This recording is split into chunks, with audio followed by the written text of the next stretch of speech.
The Heart of Health Live. There's a place for modern medicine in your life. Learn to use it correctly by getting your toughest questions answered on today's broadcast. Discover modern medicine's strengths and weaknesses. Lifestyle medicine opens the door to optimum health and healing. How you live and what you eat can profoundly affect mind and body. Learn simple solutions to complex problems. God provides the ultimate healing we all desire. He wants us healthy and happy. We just need to understand His plan for our lives and live accordingly. And now, live from Studio 1A in Chattanooga, Tennessee, here's your Heart of Health host, Dr. James Marcum. Welcome. We're glad you spend some time with us today. We have a very interesting topic as usual, and I just hope everyone is having a great day out there. And one of the topics we're going to talk about today is diabetes. And I don't know if you realize it, but right now about 25.8 million people have diabetes, and that makes up 8.3% of the U.S. population. It's also a worldwide problem. And of those people, of those 25.8 million people, 7 million don't even know they have it. So if you have diabetes or have a question on diabetes or an internal medicine type question, we want you to give us a call on Heart of Health Live, where you are the program, and that's 855-644-3278. This evening, we have an excellent physician here.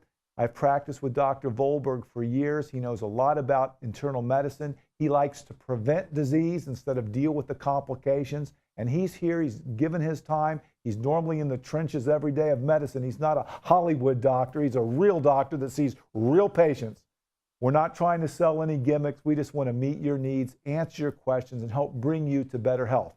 And by the way, if you're one of these that does Facebook, if you go in our Facebook, one of our Facebook people today is going to get this Weight Management by the Book series. We're going to give this away and mail it to you. That's Weight Management by the Book, to be one of our Facebook. If you leave a comment on Facebook, Nick Evanson, who runs that for us, is going to get your name, one of you that write in, and he's going to send this to you so you can have Weight Management by the Book. And that, of course, by the book is the Bible. Because at HeartWise, we believe that there's a place for modern medicine, there's a place for lifestyle, but it's that relationship with the Heavenly Father that we want to have everyone think about and developing that. Dr. Vollberg is here with us. We're going to be live right after this break, so don't go away. We're going to talk about diabetes and all your medical problems here tonight on Heart of Health Live. Give us a call, 855-644-3278. The Heart of Health Live will return in just a moment.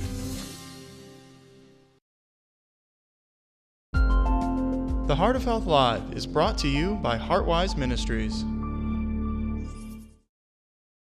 I'm Dr. Tim Jennings with your Mental Health Minute. Whether you call it wacky tobacco, ganja, pot, or marijuana, the impact it has on your brain is not good. New research by Dr. Madeline Meyer from Duke University documents that adolescents who smoke marijuana before the age of 18 experience an 8-point drop in IQ scores that persist well into adulthood, and quitting did not fully restore intellectual functioning.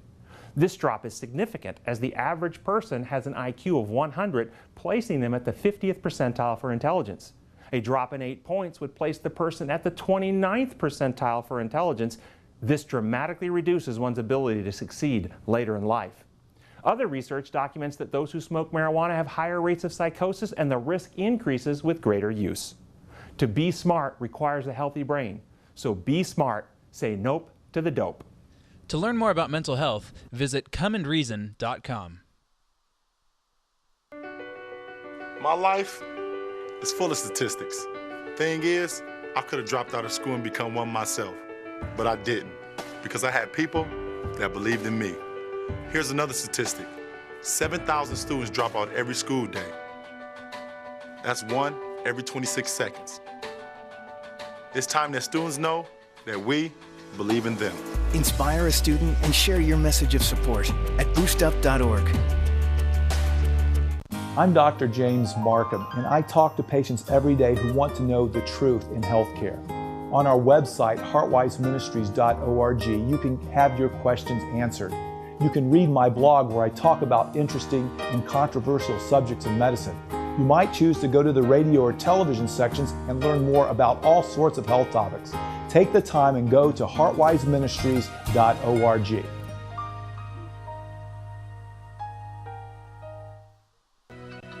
Medicines That Kill from cardiologist Dr. James Marcum is now available.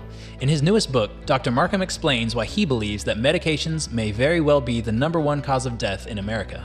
Medicines That Kill uncovers the hidden risks associated with modern pharmaceuticals and outlines the biblical plan for physical and spiritual health.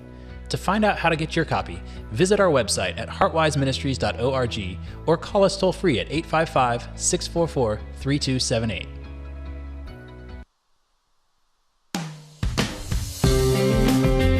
You've got questions, we've got answers on the Heart of Health Live. Welcome back. Okay, welcome back to Heart of Health Live, and I hope you got some questions, and your questions we're waiting for, 855-644-3278. And we'd like to welcome again to our studios Dr. Carlton Vollberg. Carlton, thanks for joining us today. It's good to be here. Thank you. Tell me, you practice medicine every day, see patients every day. What has really been interesting you in the field of medicine lately? Now, I think, Jim, the biggest thing that interests me in medicine right now is prevention. Okay. Wellness and prevention is where it's at. We all know, and it's common sense, that if you can prevent a problem from happening, you're much further along the way than letting the disease process take storm and take control of your life. You want to grab that process, and you want to dictate how things go.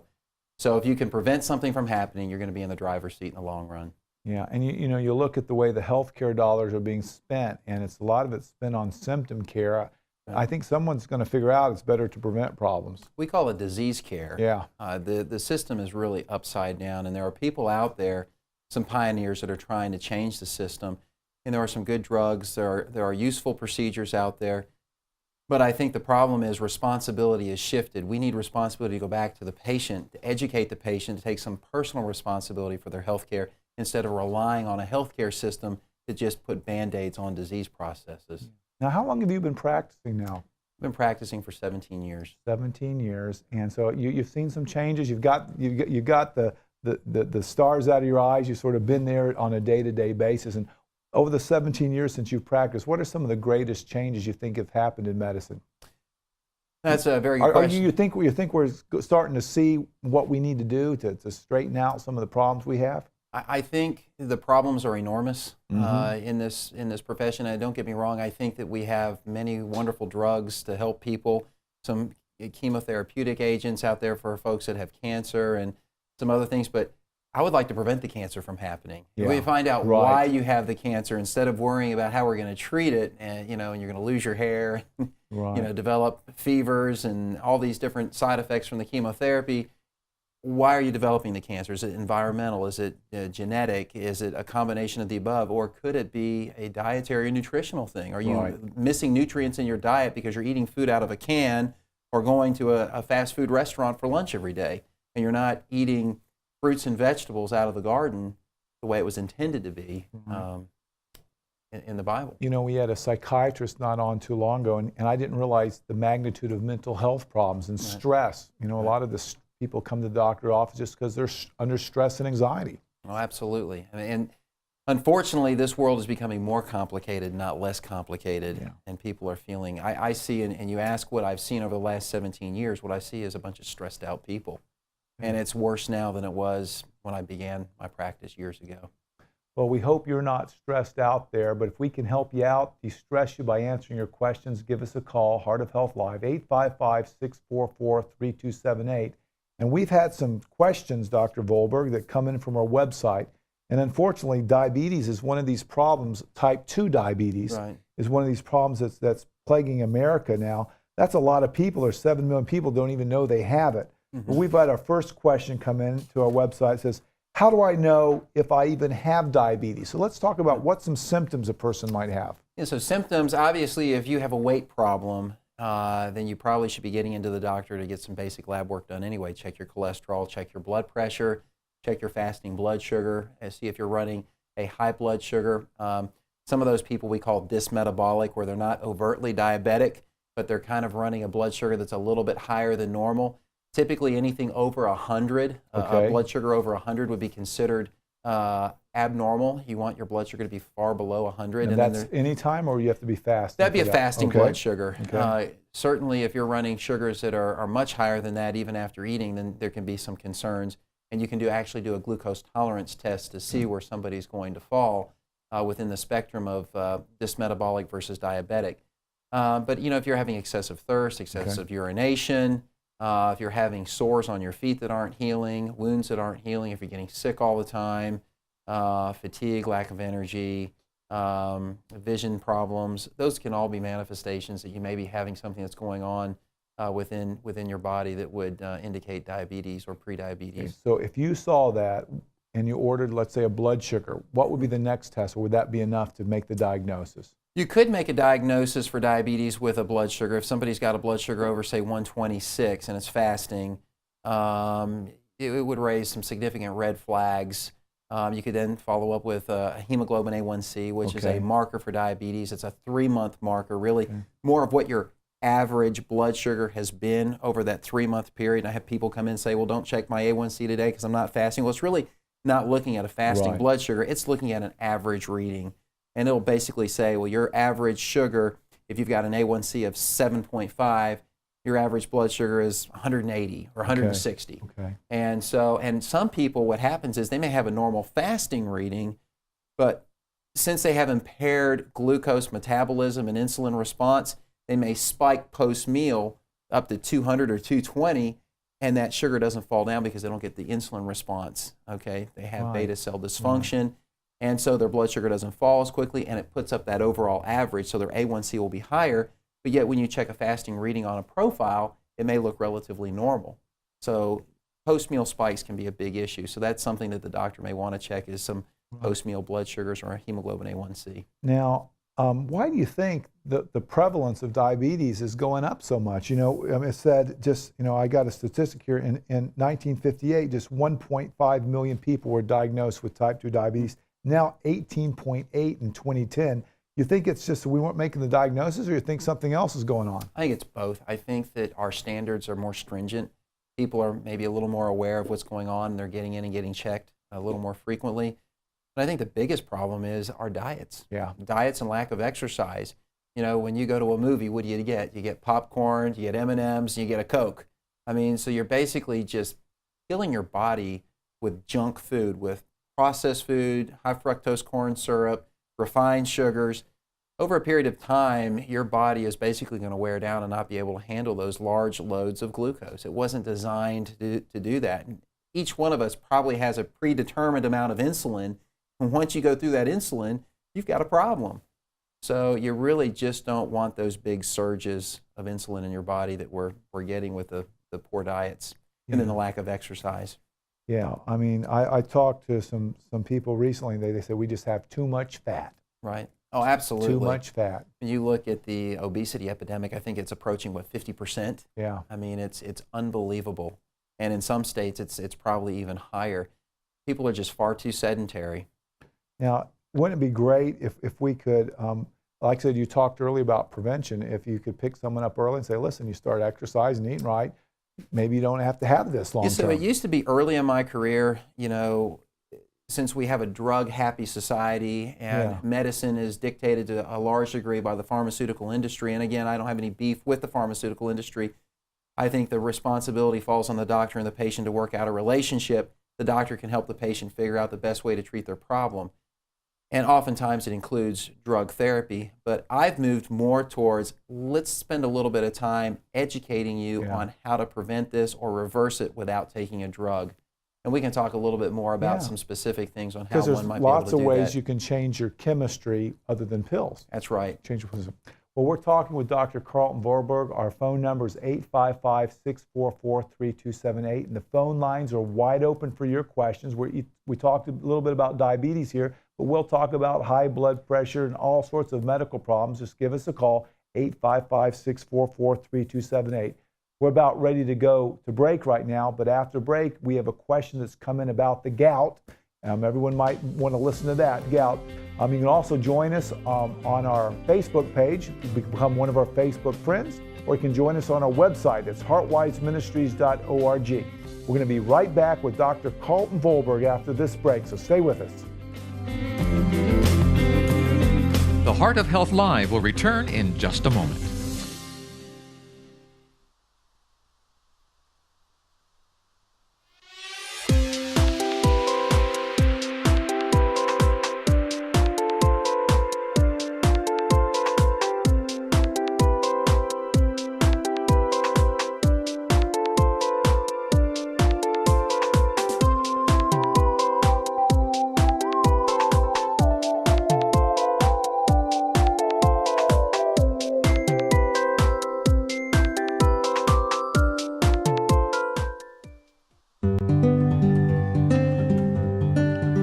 I'd like to think that one day, when we get to heaven, we're going to see a list of people. People like Jared and Susan, who were introduced to Jesus because of something we said. Or maybe it was as simple as a passing smile. But these people will look into their past and be able to say, I'm here because of you. Recently, you may have heard that Heartwise Ministries has begun spreading the gospel to the young, the old, the sick, and the healthy using this very television program. But we need your help. We want to take this type of medical programming to the non-believer and the person who has closed themselves off to traditional forms of outreach.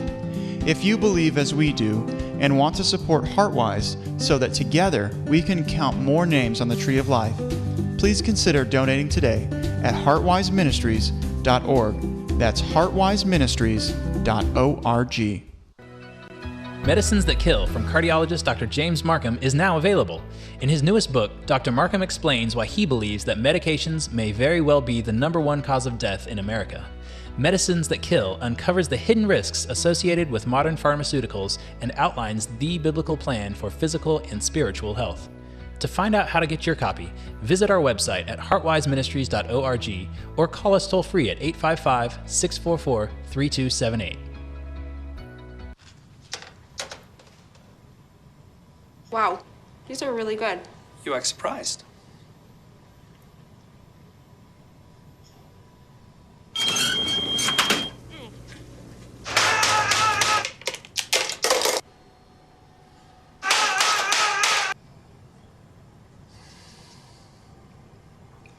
Practice makes perfect. You don't have to be perfect to be a perfect parent. There are thousands of teens in foster care who don't need perfection. They need you. You've got questions, we've got answers on the Heart of Health Live. Welcome back. Welcome back to Heart of Health Live. We're talking to Carlton Vollberg, a doctor that has experience, a doctor that sees patients every day, a doctor that I know exercises, that used to ride his bike a lot. Do you still ride your bike a lot, Dr. I'm Vollberg? riding my bike and running and Good. triathlons, all of it. That's great. Well, we have a question that's come in again to our website, and that's heartwiseministries.org website. And this question is how can I prevent gout? So let's talk about first, what is gout? Yeah. And then is there anything they can do so they don't get gout? Yeah, gout usually occurs when there's an excess of uric acid crystals in a joint, and typically you get it in the big toe. Okay. That's the one that people most recognize, but you can get gout in any other joint. I've seen it in elbows, and I've seen it in hands, and some unusual places like that. Usually it settles down in the big toe for some reason. It likes to go there. And the way that you handle that is basically there are medications out there you can take, or maybe you can change your diet and go with lower protein. You know, there are certain meats like liver foods, aged cheeses, wines, things like that can precipitate gouty attacks.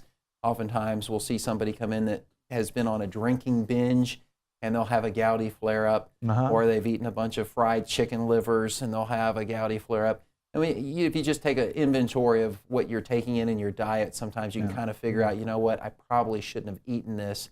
And if you reform your diet, those things tend to get better. Now, the joints actually hurt, or they swell up, or what happens to all the the joints? above. They swell. The crystals eventually will erode the joint space. The crystal formation can destroy the joint space over time. So you really don't want that, because even though it's a very painful and uncomfortable illness, if those crystals are forming in between flare-ups, you're still destroying your joint. Now, do you make that diagnosis by looking at that joint, or do blood work, or how do you make that diagnosis? Traditionally, the best way to make the diagnosis is to aspirate crystals out of the joint. So you'd want to get a needle and actually have a doctor remove some crystals from the joint to make the diagnosis.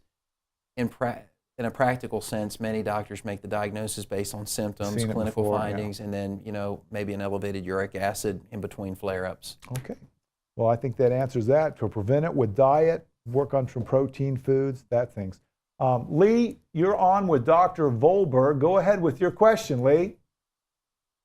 Okay, thank you for taking my call. And what happened is I had an echocardiogram back in January of this year, January the 10th, and today the doctor told me that I had a buildup of calcium on my left ventricle side of calcium buildup on the valve, and I'm wondering if there's any way to get that out of there without surgery. That's a good question, but I think I'm going to bounce this one back to you. You're the cardiologist here. I can take that one. Lots of us have calcium on us as we age, okay? And I like to say it's sort of like getting rusty. You know, you sort of get rusty, Dr. Vollberg. And, you know, there's not necessarily related to the calcium you eat, Lee, but there's, if the valve is so calcified that it doesn't open, okay, that's a problem. Especially sometimes happens on the aortic valve, and they call that aortic stenosis. So that's a big problem. There's nothing that we can do naturally that I know of that will take that off the valves. Some people say that if taking a cholesterol pill will help it if it has inflammation as well that's contributing. So some people put on a cholesterol pill. Of course, we want you to live a healthy life other than that. Lots of healthy fruits, vegetables, nuts, grains, exercise, water, plenty of rest, those things. But usually lots of people have calcium at different parts of the body, and it usually does not become a problem.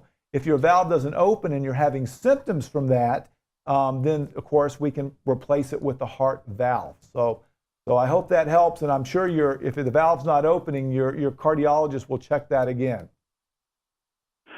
Yeah, well, he said he'd check it in June and do another echocardiogram to see if it's getting better or worse. Right. So I'm hoping it won't. Okay. Well, thank you so very much, Dr. Marcum. Thank you, Lee.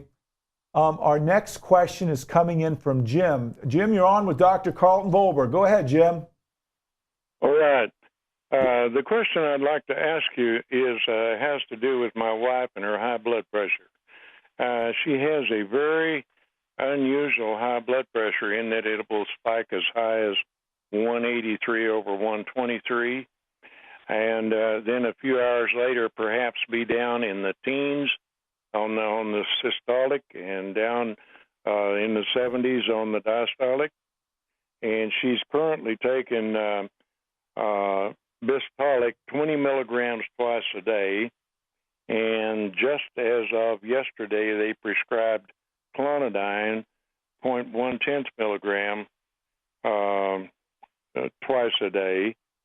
And all of this is also involved with constant arrhythmia.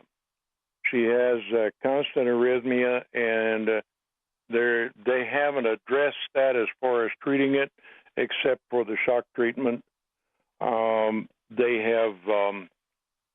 They have tested her with echocardiogram once a year, and her ejection fraction is still in the mid-normal. Jim, do you have a specific question? Having said that, the idea of this sporadic blood pressure rise and fall, and it's obviously rising to the critical stages, it alarms me. And our diet is real good. We live on a farm, and we raise our own organic stuff.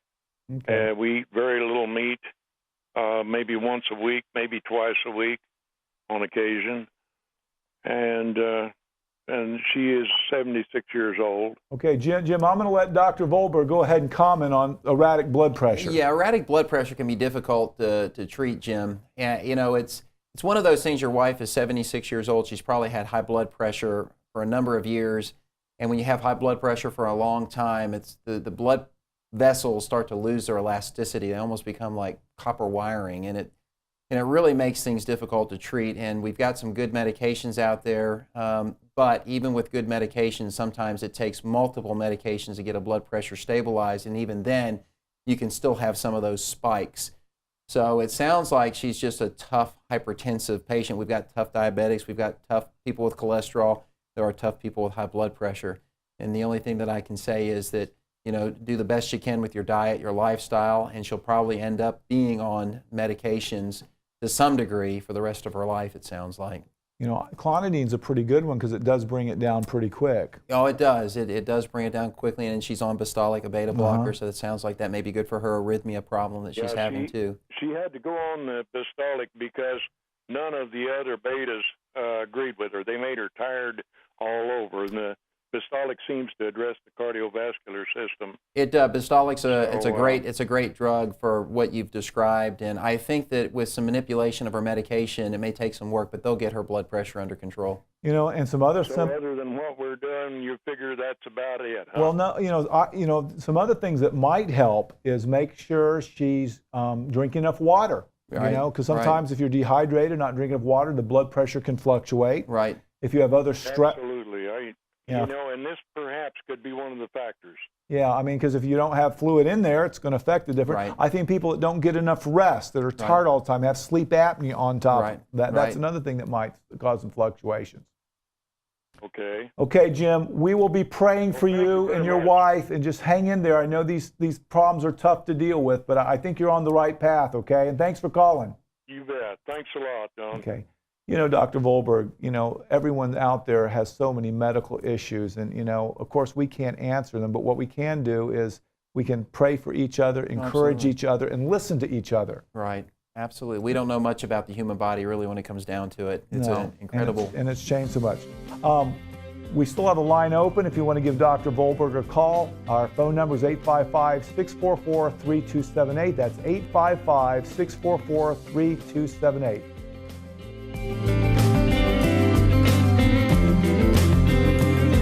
The Heart of Health Live will return in just a moment.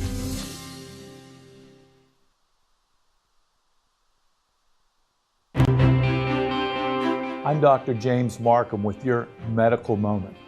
I don't know about you, but I get thirsty if I talk a lot. Well, one of the greatest needs of our body is water. Did you realize that up to 70% of our body is water? All the chemical reactions from the brain to the heart beating to the muscles moving all depend on water. It's one of the most important substances we put in our body. If we get dehydrated, many bad things happen.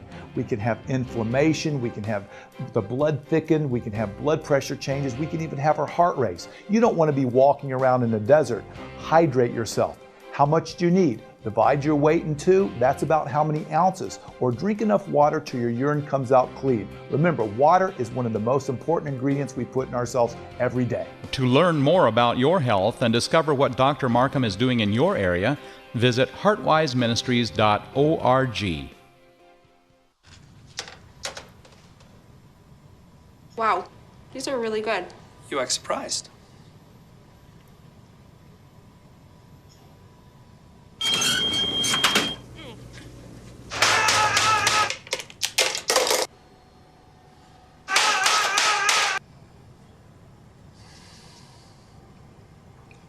Practice makes perfect. You don't have to be perfect to be a perfect parent. There are thousands of teens in foster care who don't need perfection. They need you. Have you ever heard things about God that didn't make sense? Have you ever thought that science and Scripture cannot be reconciled? Have you heard ideas about God that scare you? Or are you just tired and confused? If you want answers to complex problems, if you want a testable, evidence-based understanding of God and the world around you, an understanding in which the Bible and science harmonize to reveal the reality that God is love all the time, then Come and Reason Ministries is for you. Hi, I'm Dr. Tim Jennings, board-certified psychiatrist, and Come and Reason Ministries is dedicated to helping you learn to discern, to stimulate you to think, to help hone and refine your ability to know the right from the wrong, the healthy from the unhealthy, and teach you how to experience healing of your mind, body, and relationships here and now. If you would like an evidence-based approach to knowing God, then visit us online at comeandreason.com.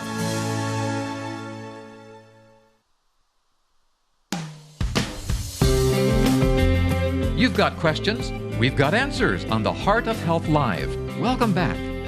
You know what's so neat about answering people's questions? If one person has a question, lots more have it. So just by answering your question, you might help a lot of people out because they might have the same question but be a little bit shy. With that in mind, Rosa, you're on with Dr. Vollberg. Go ahead, Rosa. Yes, I would like to say to both of you, praise the Lord that you're talking about healthy alternatives. The reason why I'm saying this is because when my dad was 76 years old, he had already retired and was working a security guard position. And he got shot in the spine and had a bullet in his spine, and he had to have it removed. And what had happened at the hospital when they removed it, they had given him too many steroids, and it had killed his pancreas. And he became an instant type 1 diabetic. Now, he ate a healthy Mediterranean diet, didn't eat the fast foods and junk like that. But what happened was, after he'd become sick, he had made the decision, because I had been a vegan all my life and he liked what I was eating. He started eating that vegan diet, and he lived 10 years. Wow. He died at the age of 86, and the doctors had said it was because of his lifestyle. Well, that's great. What aggravates me with a lot of doctors is when people become type 2 diabetics even, they don't tell them, get off the meats. What they tell them is quit eating carbs. There is good carbs and there's bad carbs. You need those fruits and vegetables and grains. You don't need all those animal products, and doctors don't teach that. And when I'm out here, I know so many people who are diabetic, and I tell them, you got to get off of those meats. You know, you won't have these problems. And they say, no, it's the carbs you can't eat. Well, you know why doctors don't. You know why doctors don't teach. And I try and give my dad as an example how he kept his blood sugar perfect all the time. He hardly ever used the insulin. Rosa, Dr. Vollberg wants to make a comment here. Yeah, the reason doctors don't teach that is they don't know any better. Yeah. They're not taught nutrition. I mean, this is a fundamental problem. I mean, there are two big problems in medicine.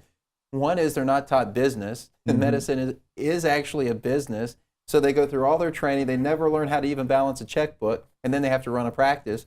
And the second problem is they go through medical school and are not given any education in nutrition, probably the most important thing that they can learn. So you're running a business, and you don't know anything about nutrition. What they do get training in is pharmaceuticals. Right. Okay? It's a big lobby. So, and there are drugs that are good. I am not anti-drug by any stretch. I don't want to come across that way.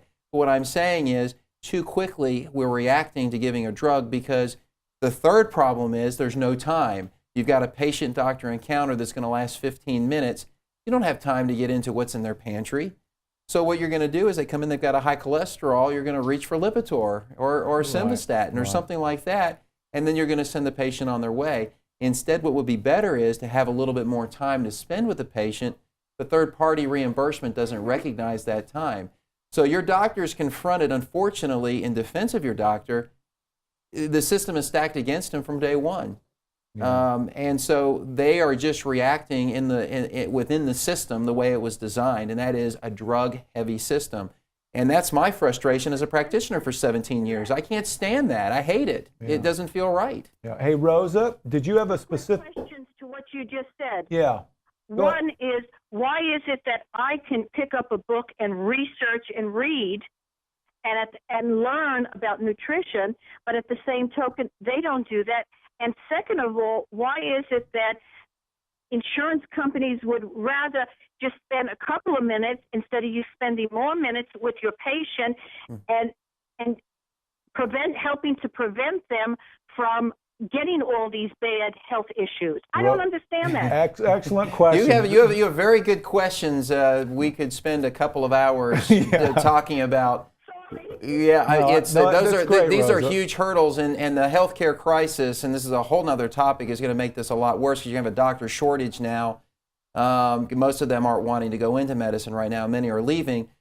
But the reality of it is, why do you pick up a book and they don't? Well, they probably do pick up books. Unfortunately, they're working 14 and 15 hours a day, so they don't have time to read. They spend all their time reacting. You've got government interference. You've got insurance interference. You've got more bureaucracy than you can shake a stick at. These doctors don't have time to do anything. If they could spend 30 or 45 minutes an encounter and actually get paid to educate you, okay, they don't, because the system is designed to treat a problem. You come with a problem, doctor treats the problem, doctor gets paid to treat your problem. What needs to happen is the doctor needs to be paid to counsel you on your problem, which means he has time to actually go and educate himself and to update his knowledge base, because this is an education. It changes. What we thought 10 years ago may be different now. What we think 10 years from now will be different than what we're thinking now. And you're right. I mean, the Atkins diet, those sorts of diets are horrible. You do need some carbohydrate. It's the bad sugars, the bad fats. Those are the things we want to stay away from. Yeah. Rosa, Rosa, we're going to have to go, but I want to thank you for calling in. You've really helped a lot of people tonight. And I wanted to leave you with a couple things. Dr. Hippocrates said, "Let food be thy medicine." Okay? And you are your own best doctor. So don't depend on your doctors. You can figure things out too. So keep up the good work, Rosa. Okay. Thank you. You're welcome. Okay. Dr. Vollberg, we have Erica on. Erica, go ahead. You're on with Dr. Vollberg. Yes. I had recently a regular yearly blood test done, and it came back, and the doctor had asked for an HS-CRP test. And my HS-CRP value was quite high. Well, it was 4.3. And there was not much time.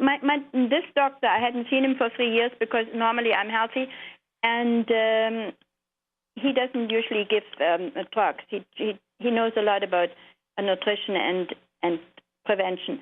And so there was not so much time for me. I think he said that's a sign of an infection in the body, because all my other blood tests, and he had ordered a lot, were fine.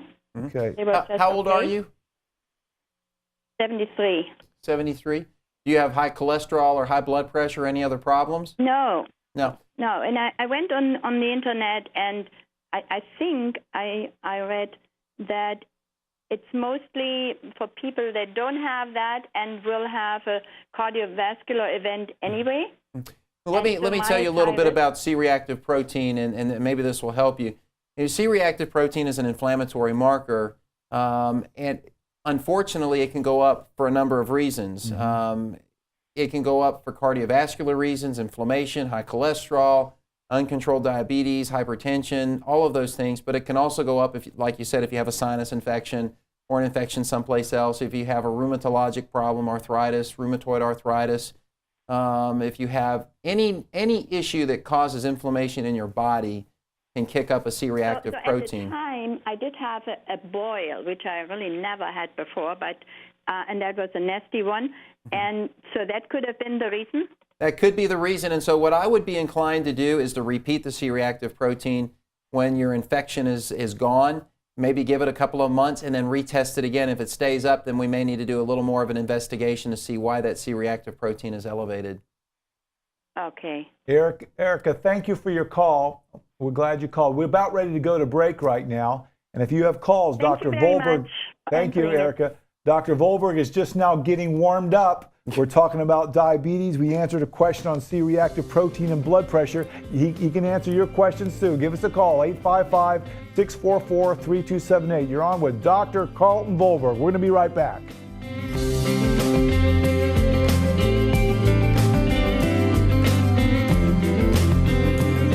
The Heart of Health Live will return in just a moment.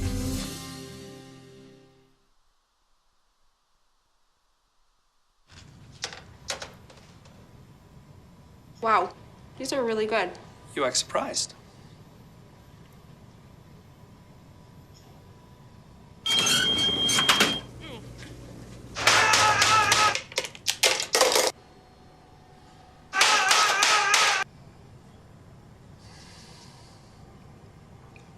Practice makes perfect. You don't have to be perfect to be a perfect parent. There are thousands of teens in foster care who don't need perfection. They need you. Hello, I'm Dr. Tim Jennings with your Mental Health Minute. Science has now shown that exercise is not only beneficial to your body, but keeps your brain healthy as well, decreasing your risk of dementia. When we exercise, the muscles produce a powerful anti-inflammatory factor which reduces inflammation throughout the body. Exercise stimulates the brain to produce chemicals that elevate mood and contribute to the infamous runner's high. But more importantly, exercise triggers the brain to produce proteins which cause the brain to make new neurons. In a recent study of 120 older adults, aerobic exercise caused the portion of the brain critical to memory to grow by 2%. This growth effectively reversed brain volume loss which occurs with aging. The multiple beneficial effects of exercise not only promote better physical health, but keep your brain young, reducing the risk of dementia. To be smart requires a healthy brain, so be smart, train for your brain. To learn more about mental health, visit comeandreason.com. Hi, I'm Dr. James Marcum, speaker, director of Heartwise Ministries. And at Heartwise, our goal is to bring people into a relationship with the Heavenly Father using modern medicine and the healing principles found in the Bible. We teach people that there is a place for modern medicine and a healthy lifestyle, but it is in a relationship with their Creator where ultimate healing can occur. Over the past years, our ability to share this message of truth, love, and healing around the world has increased exponentially. But to continue this steady growth, we need your help. We are looking and praying for 100 individuals willing to give $1,000 a year. If the Spirit is moving you to become one of the Heartwise 100, won't you consider donating online today at heartwiseministries.org.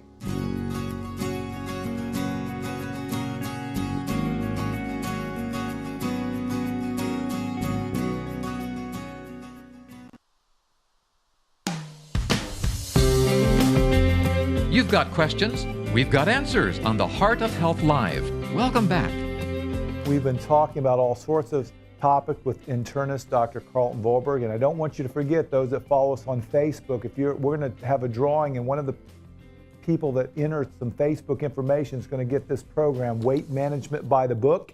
It consists of a DVD. It consists of some music you can listen to. It has a workbook you can look at. And it also has some bands that you can do some exercise on. This might help answer this next question that we're going to. Dr. Vollberg, and this is from Rosalina. She says she's taking diabetes oral medications. Should she keep taking them? So let's talk about, should you take medicines, and is there any way you can get off medicines once you're on medicines for type 2 diabetes? The short answer to that question is yes, she should keep taking them. There you go. Because I don't know the details. Okay. But yeah, she should keep taking, if she's under the supervision of a doctor she trusts, she should stay on her medications. Can she get off her medications? It's possible. Yeah. I mean, I don't know what would a type 2 diabetic might have to do to get off medications? Well, I can give you a for instance. I had a type 2 diabetic that came to me a couple of years ago, grossly overweight. She didn't know she was diabetic. I know, getting back to the first question we had, how do I know if I have it? Well, she came in for a routine appointment, wasn't feeling good. We did some blood tests. She had a blood sugar of almost 400. She was still a type 2. We got her on some medications. She lost 100 pounds. There you go. And then a year or so, yeah, that's right. And I had her on insulin, Byetta, a couple of oral drugs, metformin, and so forth. And she lost all this weight. Her blood sugar, her A1C started coming down. She came back into the office, and we just started taking one pill away at a time. And then finally, she was off everything. Yeah, just by losing the weight. Just by losing the weight and changing her diet. Yeah. Well, a lot of people don't realize that 1 hour of exercise is worth 5 units of insulin. There you go. So it's another way they absolutely need a little bit less. And plus it helps your mental health, your bones, your joints, there you go. Your blood pressure, and your cholesterol. Maria, you're on with Dr. Vollberg. Maria, go ahead. Hi. Thank you for taking my call. I appreciate it. My question is regarding the gout. My father had the gout for many, many years, and he always watched his proteins, and he was very much into a healthy lifestyle. He lived to 90. He just passed away. But my question is, a lot of people in the family are starting to get symptoms, and mostly they have stones, kidney stones popping up, and joint swelling that come and go. And my question is, I read that the kidney stones and the gout is all the same kind of thing going on in your body. Anyway, I want to know what a person can do on a daily basis to keep this from flaring up in their bodies. Is there something that can be done? He used to drink black cherry juice all the time. Right. Yeah. And basically that's it. I want to know, like, what can a person do every single day to keep maybe whatever it is. I don't know if it's pH, balance in the body. I don't know what it is. Okay, go No, ahead. I think, it's a great question, Maria. Thank you for calling in. I think the best thing that somebody can do is eat a good diet, eat a plant-based diet, stay away from the rich, heavy meats, alcohols, those sorts of things, and eat more of a plant-based program, number one. And then number two, make sure that you get plenty of exercise, plenty of rest, and plenty of water. Water, there you go.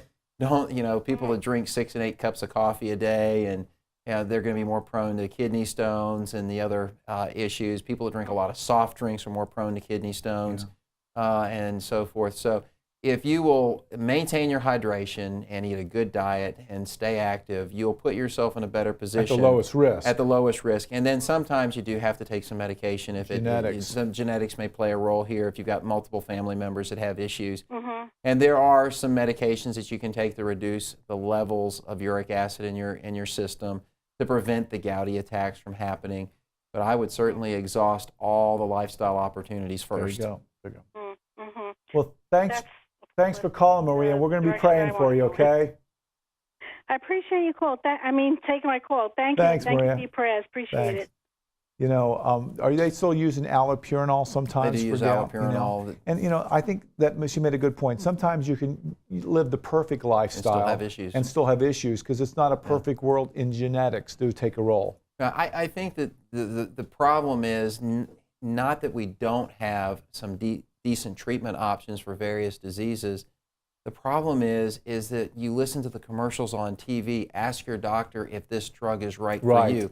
Ask your doctor if that drug is right for you. After you get done with a big list of all the things it can do to kill you, ask him if it's right for you. Instead of saying, you know what, why don't you ask your doctor if you lose 50 pounds? It's good for you. If that's going to help prevent a whole host of why don't you ask your doctor if exercise is good for you? That's exactly. Or why don't you ask your doctor if eating healthy plants are good for you? That's right. No one's paying for that, Dr. Vollberg. That's right. And I look every year, and the risk of heart disease and cancer, it keeps going up every year.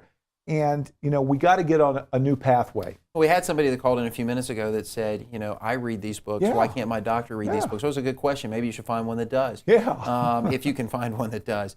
And, maybe it is that this individual has taken some personal accountability and responsibility for our health care, which is really what it's all about. You know what, if you go to your doctor and you want your doctor to do it for you, it's not going to happen. Right. And I get people to come in and they'll basically lie to me about their blood sugar, and I check the A1C and their A1C is 12. It's like, I know their blood sugar is horrible, and they've been telling me they're running, subnormal blood sugars, and I know that that's not right based on their lab work. The person that has to take responsibility is the patient. But Dr. Vollberg, our greatest asset, our greatest investment's our body. Why aren't people taking more interest in their body? They spend more time with their cars. Is it marketing? I just think that people get carried away with life and they forget about what's important. Yeah, well, hopefully you're out there by listening to this. We're understanding your greatest asset's your body. We're glad you're watching this instead of something else where you're learning about your body and how to keep it healthy. You only get one. Yeah, we got a question that's come in. It's what can you do to help stop urination with type 2 diabetics? She's diabetic. She's urinating about once an hour. So what can a diabetic do to help with that problem? Yeah. Well, assuming it's your diabetes and not some other problems, you probably want to go in and get checked to make sure you don't have a bladder infection, or if it's a male, a prostate problem, or something along those lines. But controlling the diabetes, obviously, is the way you handle that. If you get your blood sugar under control, the frequent urination should subside. Yeah. The statistic that just amazed me when I was reading about diabetes is that 1 hour of exercise is worth 5 units of insulin. That's amazing. Yeah, I don't know of any reason not to exercise. No. We have time for a quick question that's come into our websites. This has to do with vitamin D, Dr. Vollberg. It says, how do I know if I have enough vitamin D? I know it's important. How does a person know that? Get a blood test. Okay, well, that's simple enough. Tell us a little about vitamin D real quick. Yeah, so vitamin D is a very important vitamin, and contrary to what you think, you don't get it by drinking a lot of milk. You get the conversion of vitamin D in your body through sunlight. Okay. And so most people need at least 30 minutes of consistent sunlight every day. Okay. Unfortunately, most people are not getting 30 minutes of consistent sunlight because they're in places like this. Right. And most people are working long hours. Some people get to work before the sun comes up. They get home after the sun goes down. They may get an hour or two on the weekends, but it doesn't make up for those big gaps in time where they don't get the sunlight. So your doctor can check a blood test. Almost everybody is low in vitamin D. Vitamin D is important for immune function. It's important for weight control, for mood, for memory, for bone health, for disease prevention, cancer prevention. You can get too much vitamin D, so you do need to be careful. But if your doctor is supervising your protocol, you're probably not going to get too much vitamin D. It's an important vitamin, though. Great tip. So that's something that everyone should be getting, either in the sunlight or a supplement if you don't get outside. We still have some time to give Dr. Vollberg a call, 855-644-3278. Stay with us. You can also check out our web page, and if you want to go in our Facebook, you can register and send us a message, and we'll send out one of these tonight. This is a weight management by the book. Another way you can help treat type 2 diabetes is controlling the weight. We'll send one to one person on our Facebook page tonight. Stay with us. We're going to be right back. The Heart of Health Live will return in just a moment.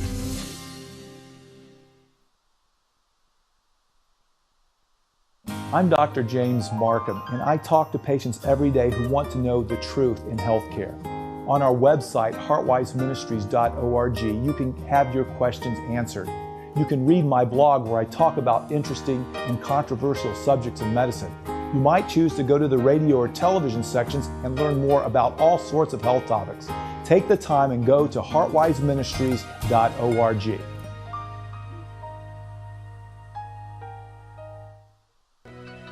Medicines That Kill from cardiologist Dr. James Marcum is now available.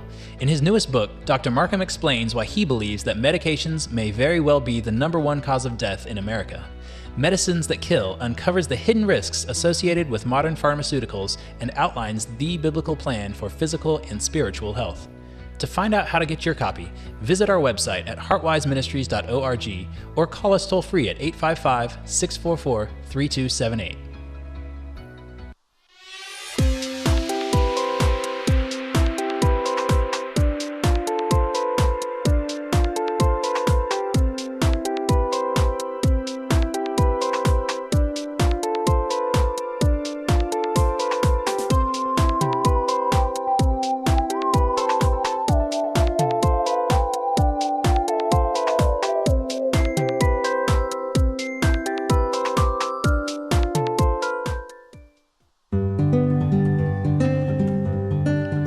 I'd like to think that one day, when we get to heaven, we're going to see a list of people like Jared and Susan, who were introduced to Jesus because of something we said. Or maybe it was as simple as a passing smile.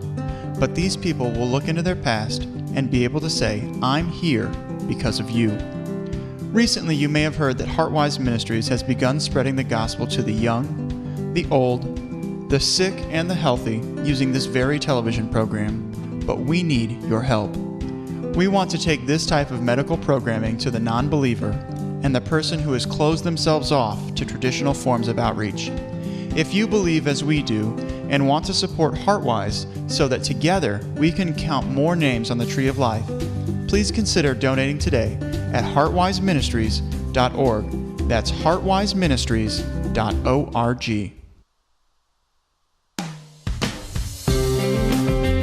You've got questions, we've got answers on the Heart of Health Live. Welcome back. We are so glad you've joined us on Heart of Health Live. And of course, we can't cover all of your health questions, but you know what? We can give you one or two pearls. And I'm just glad you have an interest in investing in your body. And during break, Dr. Vollberg and I were talking about, I admit medicine has not been done right in this country. And we got to get on a new path. We got to speak out. We got to make patients responsible. We still have people coming from other countries to have procedures done here, heart procedures and so forth. And we're good at doing that for people that have gotten to, age 70 and they've wasted their coronary arteries. We can bypass those. But who wants to do that? Yeah, and we don't really fix the problem either. Who wants to bypass a plumbing issue in your house when you have a plumbing problem? You go in there and try and address the issue. You don't go and bypass the plumbing and leave the old plumbing in. You try and figure out why it's plugged up. There you go. So what I'd like to see happen, and what many of us like to see happen, is let's get in at the ground floor and try and prevent the disease from happening. And you out there can help too by demanding more, by learning more, by talking to your doctor. Talk to them about Are there any other alternatives other than this medicine? I bet your doctor would say, wow, I love you. Yeah, absolutely. You know, can I exercise and maybe not need this? I think that they would be very excited about that. Absolutely. Well, I think you're on the right path with your practice, and it's so good to hear someone talking about prevention.